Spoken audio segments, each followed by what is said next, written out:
चलिए आज हम फर्स्ट लॉ ऑफ थर्मोडायनेमिक्स के बारे में बात करते हैं। फर्स्ट लॉ ऑफ थर्मोडायनेमिक्स की इक्वेशन होती है delta U is equal to Q plus W. Delta U क्या होता है? Change in internal energy. Q क्या होती है? हीट। और डब्ल्यू क्या होता है? Work done. What is internal energy? किसी भी सिस्टम की जो टोटल एनर्जी होती है उसे आप किससे रिप्रेजेंट करते हैं? Internal energy. ये दो टाइप की एनर्जी से मिलती है, एक होती है काइनेटिक एनर्जी और एक होती है पोटेंशियल एनर्जी। अगर सिस्टम ने हीट एब्जॉर्ब करी तो उस हीट की वैल्यू को हम थर्मोडायनेमिक्स में अकॉर्डिंग टू केमिस्ट्री पॉजिटिव लेते हैं।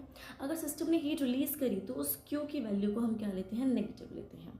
अब मान लो आपको निकालना है हीट एट कॉन्स्टेंट प्रेशर, तो वर्क डन का एक फॉर्मूला होता है पी डेल्टा वी। तो आपको उस केस में प्रेशर को क्या रखना होगा? कांस्टेंट रखना होगा। आइसोथर्मल प्रोसेस में क्या होता है? तो आइसोथर्मल प्रोसेस में क्या होता है? आपका टेम्परेचर चेंज क्या रहता है? ज़ीरो। तो इंटरनल एनर्जी भी क्या हो जाती है? कांस्टेंट। तो इंटरनल एनर्जी का चेंज भी क्या हो जाएगा? कांस्टेंट। आइसोथर्मल के लिए डेल्टा यू की वैल्यू क्या हो जाती है? ज़ीरो। इसलिए Q is equal to minus W हो जाता है। अगर मैं बात करूँ आइसोकोरिक, आइसोकोरिक में क्या कांस्टेंट हो जाएगा? वॉल्यूम। वर्क डन होता है पी डेल्टा वी। तो अगर वॉल्यूम आपका कांस्टेंट हो जाएगा तो चेंज इन वॉल्यूम क्या हो जाएगा? ज़ीरो। इसीलिए डेल्टा यू किसके बराबर आ जाता है? क्यू के।